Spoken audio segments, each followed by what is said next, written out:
పెరగబోతున్నాయి అనేటువంటిదే ప్రధానంగా ప్రతి ఒక్కరి నోట వినిపిస్తున్నటువంటి మాట.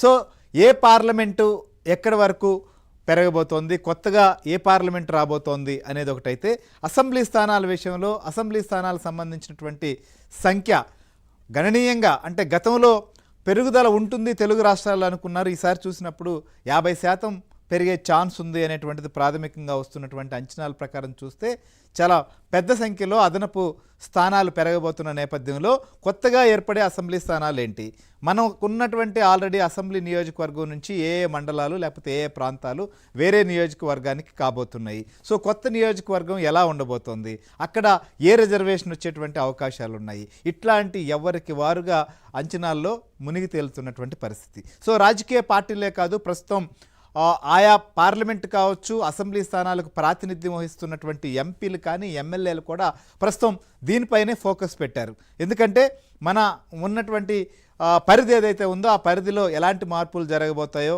అనేటువంటిది వారందరికీ కూడా ప్రస్తుతం ప్రధానంగా ఆలోచింపజేస్తున్నటువంటి అంశం. దీనికి తోడు మహిళా రిజర్వేషన్ కూడా అమల్లోకి వస్తే మహిళా రిజర్వేషన్కి ఏ స్థానాలు వెళ్ళిపోవచ్చు, ఎలాంటి పరిస్థితి ఉండబోతోంది, సో మనకు పోటీ చేయాలంటే ఏంటి అనేటువంటిది ఆల్రెడీ ఎగ్జిస్టింగ్లో ఉన్నటువంటి సభ్యుల ఆలోచన అయితే, కొత్తగా రాజకీయాల్లోకి వచ్చేవాళ్ళు లేదా గతంలో సీట్లకు ఆశించి ఆ స్థానాలు పొందలేక లేకపోతే రకరకాల కారణాలు పొత్తుల వల్ల కావచ్చు, లేకపోతే ఆయా పార్టీల్లో ఉన్నవారి కంటే పోటీ పడ్డ వారి కంటే బలమైనటువంటి వాళ్ళు, ఆర్థికంగా బలమైనటువంటి వారు, లేదా కులాలు మతాలు ఈక్వేషన్స్ రకరకాల అంశాలతో సీట్లు కోల్పోయిన వాళ్ళందరికీ కూడా సో మనకు పెరిగేటువంటి స్థానాల్లో అవకాశం లభిస్తుందా అనేటువంటి ఆశతో మరికొంతమంది మొత్తానికి కూడా అంచనాలు వేసుకుంటున్నటువంటి పరిస్థితి ఉంది. సో ప్రస్తుతం 2011 జనాభా లెక్కల ప్రకారమే అసెంబ్లీ పార్లమెంటు స్థానాలు పెరిగితే ఏ రకంగా ఉండొచ్చు, సో దీనికి 2011 నుంచి ప్రస్తుతం 26 ఇవన్నీ కసరత్తు అయ్యేతలకే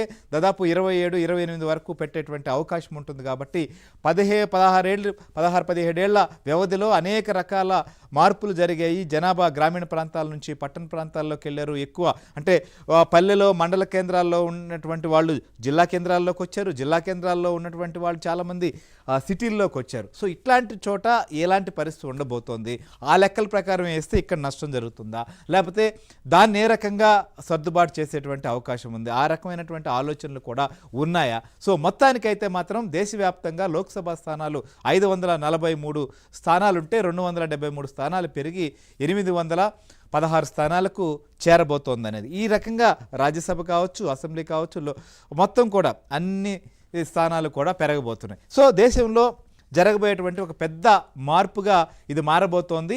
సో ఇప్పటి వరకు చాలామందికి ఆశలు అంచనాలు లేకపోయినా కేంద్రం ఒక్కసారిగా తన మిత్రపక్షాలతో చెప్పడంతో ఇది బయటకు వచ్చింది. సో ప్రస్తుతం కేంద్రం చేస్తున్నటువంటి కసరత్తు ఏంటి, ఏం జరగబోతోంది, దీన్ని ఏ రకంగా క్షేత్రస్థాయిలో ఉన్నటువంటి నాయకులు కానీ ప్రభుత్వాలు కానీ పార్టీలు కానీ చూస్తున్నాయి, వారు ఏ రకమైనటువంటి అంచనాలతో ఉన్నాయి, ఆల్రెడీ పెరిగే వాటి వల్ల ఇప్పుడు అధికారంలో ఉండే వారికి ఉపయోగమా లేకపోతే ఏమన్నా ఇబ్బంది కలుగుతుందని భావిస్తున్నారా, వాళ్ళ ఆలోచనలు ఏంటి, ఇవన్నీ కూడా మనం ఒక అనాలిసిస్ చేద్దాం. మనతో పాటు మా ఢిల్లీ బ్యూరో చీఫ్ కృష్ణ మనతో పాటు లైవ్లో జాయిన్ అయ్యారు. అలానే ఆంధ్రప్రదేశ్ నుంచి